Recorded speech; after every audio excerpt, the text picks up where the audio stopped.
আসসালামু আলাইকুম। আপনাদের সামনে আরও একটি এক্সারসাইজ নিয়ে হাজির হলাম। এক্সারসাইজ নম্বর 25। এখানে যে মডেলটি আমরা দেখতে পাচ্ছি তার কিছু ডায়ামিটার এবং ডাইমেনশন এবং এর সেন্টার লাইন পজিশনগুলো আমরা দেখতে পাচ্ছি।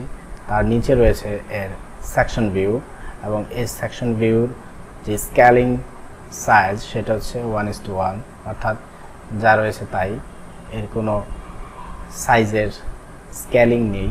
তো চলুন দেখা যাক কিভাবে এই কাজটি আমরা করতে পারি। এবং এই কাজটি করার জন্য আমরা সেট করব টপ প্যানেল। ওকে, এখান থেকে প্রথমে আমরা একটি সার্কেল নির্বাচন করব, একটি, দুইটি এবং তিনটি।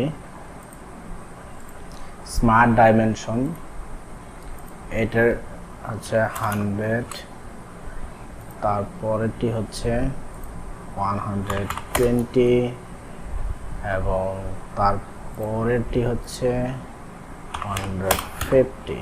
ওকে, তিনটি আমরা পেয়ে গেলাম। এখন আমরা একটি সেন্টার লাইন অঙ্কন করি মিড পয়েন্ট থেকে।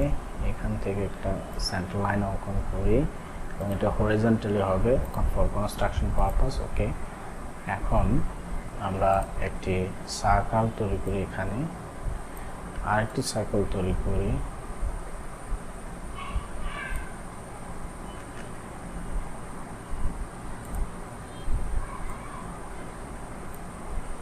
ওকে,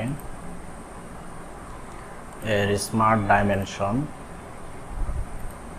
সেট করে নেই। এটি হচ্ছে 80 এবং এটি হচ্ছে 50। ওকে, ও এখান থেকে এটুকু দূরত্ব হচ্ছে 150 এবং আমরা জাস্ট মিরর করব এই দুটাকে এবং অ্যাক্সেস হিসেবে থাকবে। বা আগে অ্যাক্সেসটা তৈরি করে নিই, অর্থাৎ এখানে আমরা একটা সেন্টার লাইন দিই। ওকে, মিরর এন্টিটিস। ওকে, এখন মিরর দেওয়ার পর এটা অটোমেটিক্যালি এটার লেন্থ অ্যাডজাস্ট হয়ে যাবে, যার জন্য আমরা আলাদা করে এটার লেন্থ দেওয়ার প্রয়োজন বোধ করতেছি না। এখন আমরা একটি 3 ডট সার্কুলার তৈরি করি এবং এইটার যে ডায়ামিটারটি রয়েছে, ডায়ামিটারটি হচ্ছে 100, রেডিয়াস অর্থাৎ 200 হচ্ছে ডায়ামিটার, 200 ডায়ামিটার এবং এটি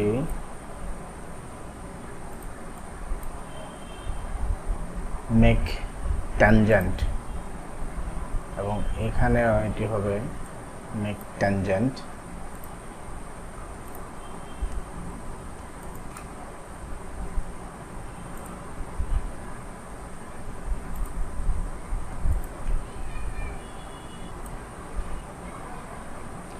আমরা এর মিরর তৈরি করি,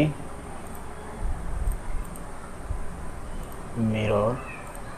ওকে, এবং এটাকে আবার রিভার্স নেওয়ার জন্য এইটা এবং এইটা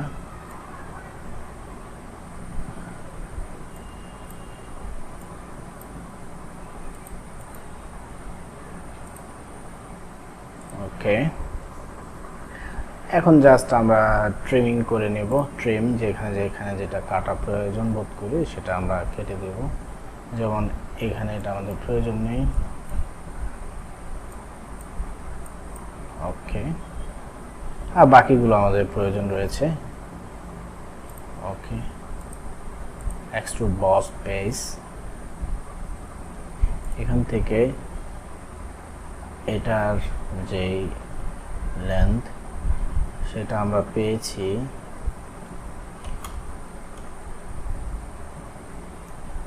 ওকে, সেমি স্কেচ সিলেক্ট করে এক্সট্রুড বস বেস ফিচারটি আবার ইউজ করব এবং সেই ক্ষেত্রে এই দুইটার লেন্থ হবে 40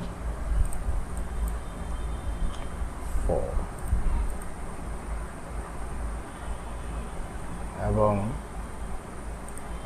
আবারও আমরা এটাকে সিলেক্ট করে এক্সট্রুড বস বেস ফিচারটি, এটার লেন্থ হবে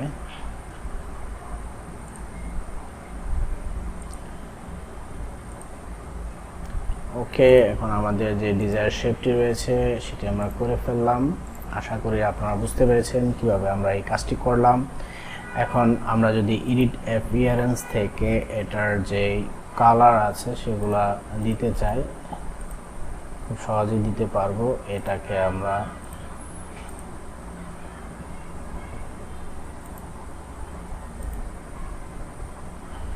সবুজ দিয়ে দিলাম, এটার উপরে সবুজ। ওকে, এখানে এটাতে দিয়ে দিলাম এটা এবং এটাতে সেম। ওকে, আপনার নিজের ইচ্ছা মতো কালারগুলো দিতে পারেন।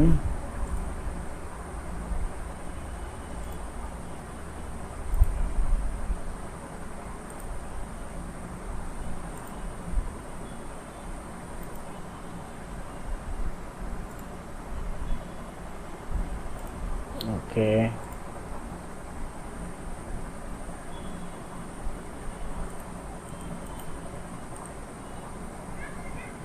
এখানে এটার উপরে আমরা আরেকটি কালার দিয়ে দিই। ওকে,